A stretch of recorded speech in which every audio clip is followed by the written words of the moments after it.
Guys, kita na yun ni. Muna siya ang grapes. Tibo kalimutan. Muna siya ang nadyo ni sa mga bagong tuig. Sugat sa bagong tuig. Nadyo ni siya. Pati ni yung orange. Yung orange. Laya po ni sa lamisa. Guys, kanitong orange, mga circle nga things. Circle nga, paano ito guys? Tibugol. Modo ni say pang pasurti daw mga tibugol bisa basta kay putas ng tibugol kabadya mga tibugol yan nga lang dito ba ibutang doon nasa lamisa para surti daw hindi sugat sa bagong tuig kaning mga putas nga circle. Pero pati yung grapes di din siya mawala guys, na dyan ni siya kaning butang grapes sugat sa bagong tuig ibutang sa lamisa.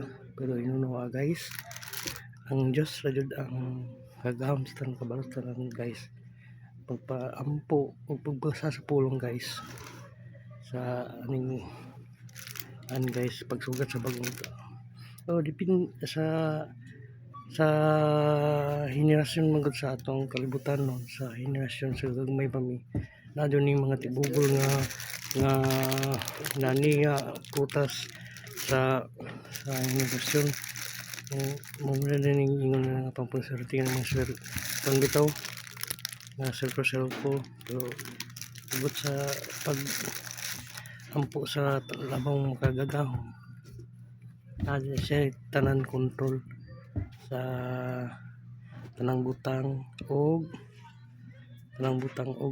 atong mga lihok og naingon sa pulong nga siya ang alpha ug ang omega, siya ang katapusan, sinugdan ang katapusan.